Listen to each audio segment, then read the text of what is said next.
We're going to talk about lazy oblique stretch again, and we've taught lazy oblique in the past, but we're going to tweak it a little bit and add some stuff. So if you're feeling like compressed or like you need some balance in the rib cage, especially the rib cage's relationship to the hips, this is a fantastic way to establish good balance or good length. Quickly, the obliques are just on the side of your rib cage, so they rotate your body to one side or the other. Think relationship between rib cage and hips when you're thinking oblique. So we're going to work with the original position. The original way we taught this was just to stack the knees, and you can follow along at home with this. We'll show you how to do it on this side, and then we'll show you the other side too. So the knees are on top of each other, one knee stacked on top of each other. The hips are in line with the knees. The hand is in line with the hips. So you have this like one long line here. Knees, hips, hand. It should feel like you're about to fall over in front. You can think about pressing yourself up against a piece of glass in front of you.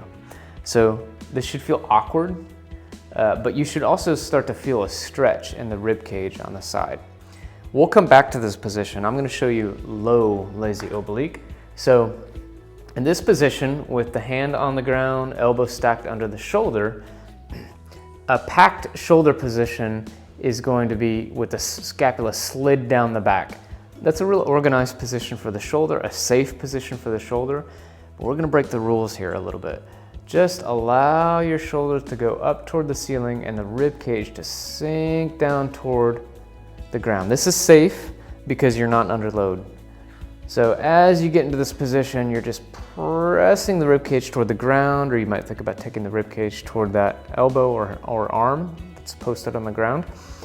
And you're going to get a pretty strong stretch in maybe the lats toward the back, maybe serratus up in the armpit, maybe the obliques, and maybe if you add some breath, which I would encourage you to do in this position, in the intercostal muscles between the ribs. So you could hang out here in this position for 30 seconds at least. If it feels good, feel free to hang out longer. But if you want to make it more juicy, you could twist into this toward the ground, and that might feel interesting to you. If it does, hang out. If not, move on. A way to make it more interesting might be to take the top leg and move it back just a little bit. Now you're into some really twisty stuff here. If there's anything feeling super uncomfortable in your spine, ease out of this and revisit it another day or talk to us about it. Okay, so twisting down. So this is a low oblique, twisting with a twist downward. But you could also twist upward. This might feel at first sort of uninteresting to you, but I would encourage you to stick with it until you sort of start to feel lats, and let your belly relax, by the way, on this. So you might feel lats, serratus, letting this shoulder go up toward the ceiling.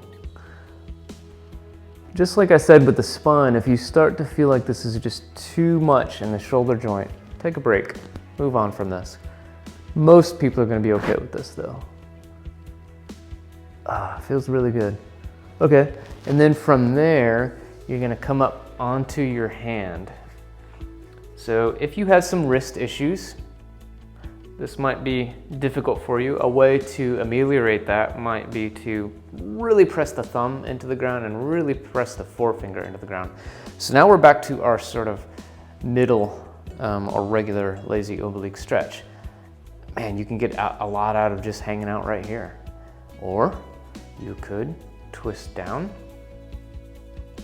toward the ground. So we're in this middle or regular lazy oblique stretch with a twist downward.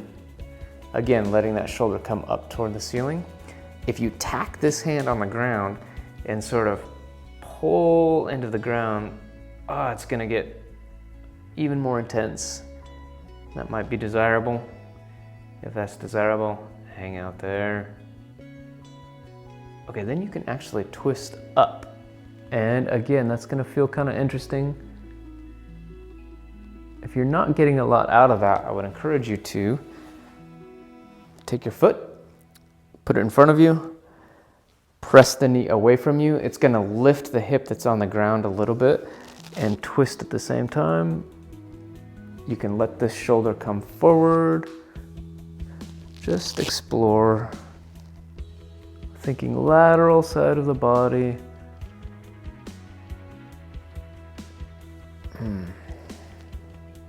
Good, so that's all our variations on lazy oblique.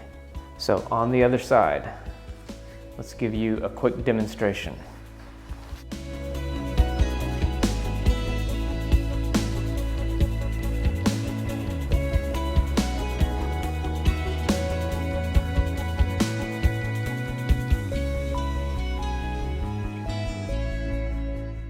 All right, so now your job is just to take that, feel the space that you've created between the rib cage and the hips.